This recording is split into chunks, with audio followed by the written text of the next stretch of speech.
You know how that goes, but I just wanna know if we can slide.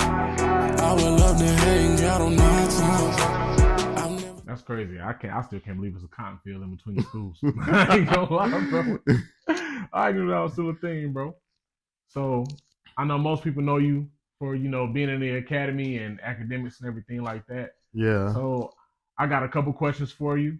How is it working with academics and all your peers? How is that whole collective? How is the camaraderie?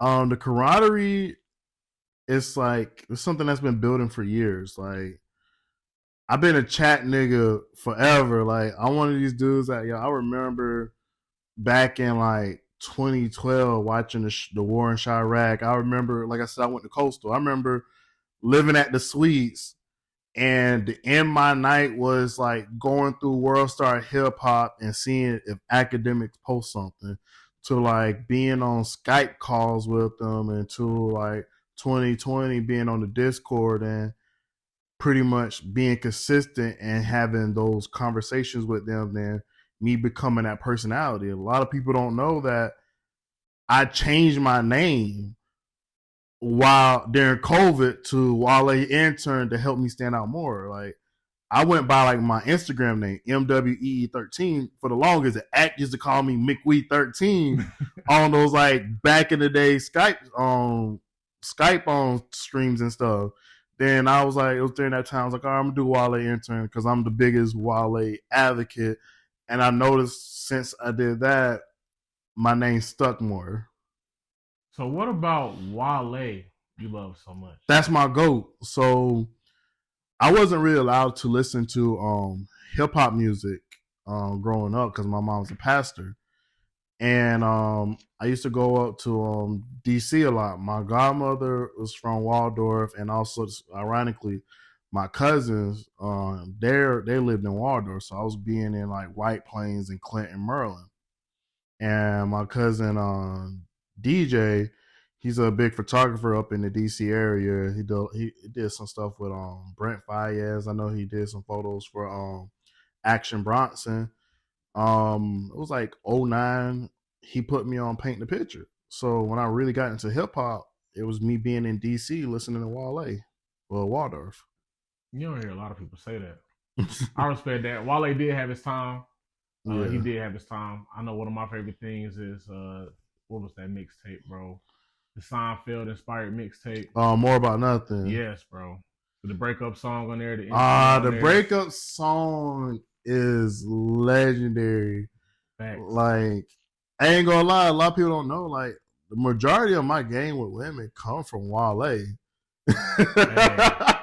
Wale got a pen though. He more like he a poet rapper. Yeah, and I ain't gonna lie, I'm a simp. I'm a simp ass nigga. I be simping for bitches, bro. Like I am a lover boy.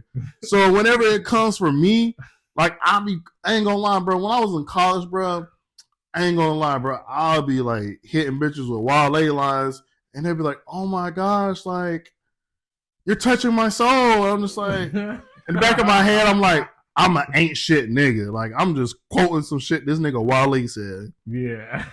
And the thing about it, this shit he rapping and writing poetry about is about black women, and I'm saying it to white women. And it's still working? It still works. It's just the irony of it. Guess it don't matter. It don't matter, man. Game is game. Yeah, game is game. It's all smooth. That's commendable. That's funny. I just wanted to bring that up because a lot of people don't really even bring up Wale like that anymore. Nah, I gotta keep him alive.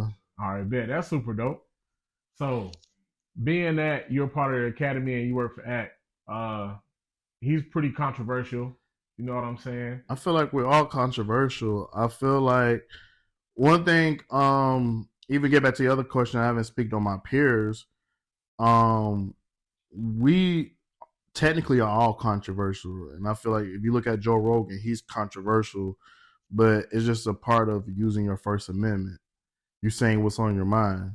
Like we live in a time period where everybody's so sensitive.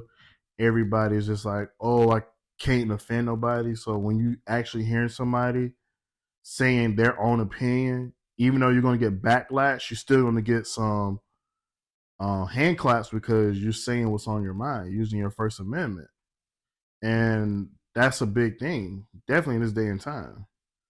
Yeah, you got a point with that, and also I wanted to ask, being that you guys are so opinionated and he is the figure that he is, how is it working for someone that is, you know what I'm saying, so in the media for all different types of things? Like, how is that working for him? You know what I'm saying? Because he's him, he's going to handle it the way he handle it. But as far as somebody that works for him that also kind of represents him in a way, how do you handle that for yourself? My biggest thing is when the media come act about his personal life. It's none of my business. I stay out of it. I get a lot of DMs. I get a lot of people hit me up asking me about it. That's his life. Um, Sometimes it'd be unfortunate that sometimes his personal life might interfere with some of our other peers of us, like maybe wanting to do certain things. But that's the nature of the game. And the biggest thing that you even going to hear him say, like, one person don't stop the show, so whatever we got to do, we still going to do it no matter what. And just the fact that of us being a shadow of him and what he been through, like if we still do our thing and we don't need him to babysit us, we're going to be golden no matter what, because at the end of the day, he always got our back. Yeah, just gonna keep working and working and working. Yeah, just gonna keep working, man. Yeah. Like, you just got to have that hunger from it. Like, and biggest thing about acting people don't realize is he's independent. Viacom, Sony, UNG, none of these big corporations own him. So it's just like kind of one of those people things that people look at him and I was like, oh, he's black. And he's black. Yeah, he's Jamaican. He's an immigrant, but he's not owned by like a company. Like, yo, if you look at Charlamagne, I hate iHeartRadio. That's Viacom. Granted, I look up to Charlamagne. He's from South Carolina, but the things that he does, it's like, okay, if he has a certain opinion and Viacom doesn't agree with it, he can't speak on it. Act don't got to go through that. So that's another thing too. I love it. Like, hey, in the day, I don't got to worry about quote unquote a big corporation keeping my mouth closed. And all these people who speak about being woke and everything, they need to understand that about Act. Y'all go champion other people that's pretty much getting told what to say for the white man, but the person that's doing it for himself, y'all got a million bad things to say about them. Never thought like that from that perspective, honestly, bro. Definitely. Honestly, yeah. That's real. That's real. You know how that goes, but I just wanna know if we can slide. I would love to hang out on my time. I've never